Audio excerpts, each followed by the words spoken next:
सदगुरु बुद्धराम महाराज की जय।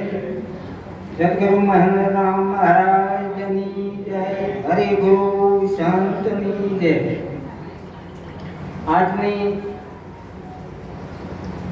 पूर्णिमा के उपलक्ष्य में इस धर्म सभा के अंदर उपस्थित व्यासपीठ पर विराजमान परम पूजनीय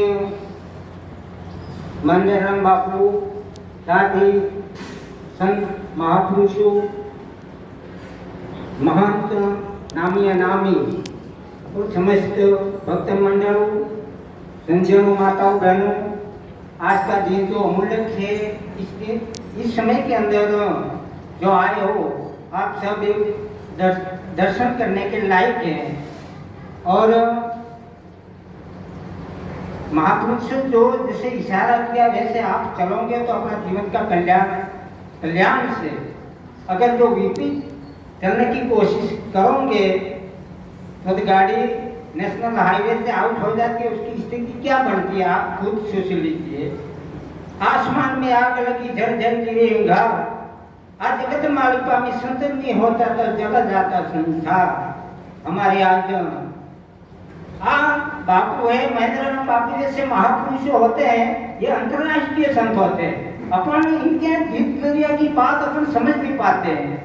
मैं आदिलाबाद जिले का हूँ, फिर भी हम इनके दिनचर्या की बातें समझते, इसलिए वे बुलाते हैं हम। बापू आप हमारे धरा पे आओ, आपके शरण की जैसे हमारी मेवाड़ की भूमिका है वो पावन बन जाए, इसलिए गुजरात के जो महापुरुष हैं उनको हम वंदन करते हैं। लेकिन आत्मज्ञान इसी तरह से सीखे गए हैं हम।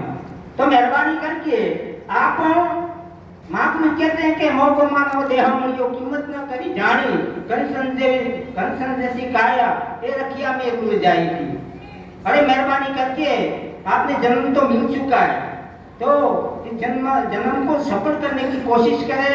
लेकिन ऐसे महापुरुष के सानिध्य में जाओगे तभी कल्याण हो सकता है, ये मेरे अनुभव से कह रहा हूँ। तो ये कोई पढ़े लिखे की बुद्धिजीवी का काम नहीं है, ये अमीरों का काम नहीं है, ये गरीबों का काम नहीं है, इनसे उपरांत जाना पड़ेगा। अमीर तो आज जो अजूबोपति है वो भक्ति नहीं कर सकते हैं, ये बापू करते हैं ऐसा नहीं कर पाते हैं। ये तो गुरु की मेहरबानी है, गुरु का आशीर्वाद है। जब महापुरुष मिलते हैं ना तो दो चार आशीर्वाद पूरे हो जाते हैं। एक दृष्टि का आशीर्वाद होता है, कर का आशीर्वाद होता है, और नाक का शब्द का आशीर्वाद होता है, एक जो शान का आशीर्वाद हो, सोता आशीर्वाद है शान। जिसको शान मिल जाती है सदगुरु की, उसके जीवन के अंदर कोई सुख दुख कोई ऐसी बातें आती नहीं है। और परमात्मा जहाँ देखो वहाँ की तू का तू दूधोंगा भाइयों कोई गिरधारी गोपाल देखी हो एक ही रे, जहाँ देखो वहाँ तुम कृष्ण परमात्मा ही नजर आएगा। लेकिन अगर तुम्हारे दृष्टि के अंदर कोई बुरापन आ जाएगा तो कोई तो जो उससे पहले जमाने की बात कर रहा हूँ, कृष्ण परमात्मा ने जब जन्म लिया, उधर रामचंद्र जी ने जन्म लिया, तो जिसने समझ लिया उनका तो बेड़ा पार हो गया।